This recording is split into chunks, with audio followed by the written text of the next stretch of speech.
People often say time heals everything, but the truth is, some wounds stay alive in the quiet corners of the heart, and sometimes the deepest pain doesn't come from enemies.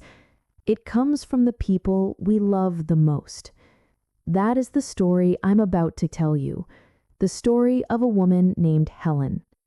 My name is Helen Cooper. I am 59 years old, and I live alone in a small, silent house on the edge of Portland. 8 years ago, my husband passed away.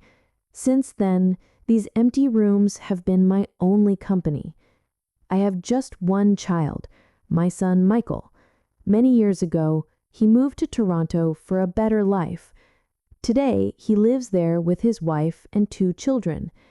He has a good job, a big home, and everything a person could ask for. And yet, here I am, living alone.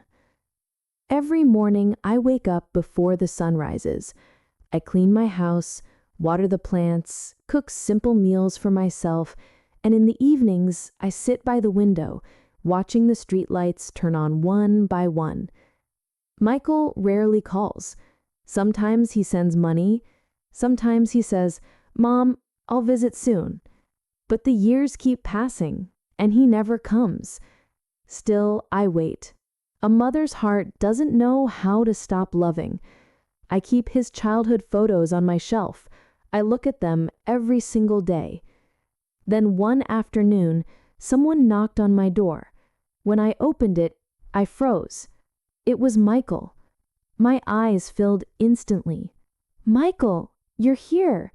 He smiled, and for a moment I felt like the world had come alive again. I hugged him tightly, afraid he would disappear if I let go. Inside, I made him tea. We talked for hours. I asked about his wife, about the kids. He said they were doing well. Everything felt warm again, like old memories were breathing. Then I asked him gently, "Why did you come?" He looked at me for a long moment before saying, "Mom, I missed you. You live here alone. I worry about you. I want to take you to Canada. Live with us. You'll be safer there. You'll have everything." His words touched me, but they also scared me. This was my home. I was born here. I built my life here. My husband lived his last breath here. How could I leave it all behind? Michael's face grew serious. "Mom, this house is too old. You don't need to stay here anymore. In Canada, you'll have your own room. You'll see the kids every day.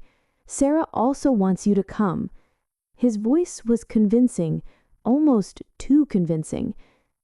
That night, I sat alone, thinking, should I leave everything behind? But Michael was my only son. Without him, I had no one. The next morning he said, "Mom, we should sell this house. You won't need it there. You can use the money for your new life." He smiled at me, and for a moment, I believed that smile. Maybe he really wanted to take care of me. Maybe he really loved me. So, with a trembling heart, I agreed. I sold the house. I gave Michael all the money. I packed one small bag, and together we went to the airport. I felt a strange mix of sadness and hope. I told myself, this is good. I will finally be with my son. At the airport, Michael said, "Mom, sit right here. I'll get a wheelchair. The walk is long and you'll get tired. I'll be back in 5 minutes." I nodded. "Okay, sweetheart." I sat quietly and waited. 5 minutes passed, 10, 20, 30. The crowd kept moving, but Michael did not come back. My hands grew cold, my heartbeat felt uneven. Still, I waited. "He can't leave me," I whispered to myself. "He's my son." 45 minutes passed, then an hour. I looked at every face, hoping I would find him. But I didn't. That's when a police officer noticed me. He walked over. "Ma'am, are you waiting for someone?" I nodded. "Yes, my son. He went to get a wheelchair. We're going to Canada." He asked for his photo. I showed him Michael's picture and our tickets. He nodded gently. Please wait here. I'll check. Time moved slowly. My heart hurt. After some time, the officer returned. His eyes looked heavy, almost apologetic. He sat beside me. Ma'am, I'm sorry. Your son, he boarded the flight alone.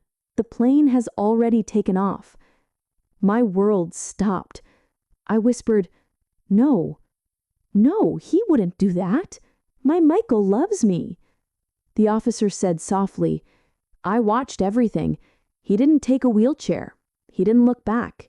He just left. Tears rolled down my cheeks. My heart felt like it was shattering piece by piece. The officer's own eyes grew wet. I'm sorry. Some people forget their hearts. I whispered, My name is Helen Cooper. He placed his hand gently on my shoulder. He said, I'm Officer James Miller. You remind me of my mother. She passed away 5 years ago. Then he said, You can't stay here. Please come with me. My wife is kind. She'll take care of you. I hesitated, but he said, You're not a burden. You're a blessing. He called his wife Emily. I found an elderly woman. Her son left her alone. Can she stay with us? I could hear Emily say, Of course, bring her home. That night, I slept in a warm room, not mine, but filled with kindness. Emily spoke to me like a daughter. I cried quietly, missing Michael, missing my home, missing everything I lost. But these strangers treated me with more love than my own blood. The next morning, James received a phone call. He stepped into another room and spoke in a low voice. When he returned, I asked if everything was okay. He smiled, but his eyes betrayed him. There was pain hidden there. What I didn't know was this. The flight Michael boarded had crashed.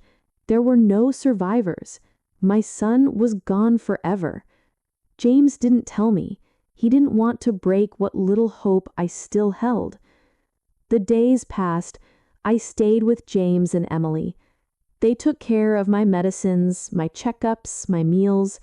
James treated me like his own mother. His home slowly became my home. And even though Michael had abandoned me, I prayed for him every night. A mother never stops praying. One day, James asked, Do you ever think about going back to your old house? I looked at him and smiled softly. I lost that house, but I found something far more precious, a home, and a son I truly deserved. Sometimes life takes away what we hold closest, only to give us something better, something real. If this story touched your heart, please like, share, comment, and subscribe to the channel.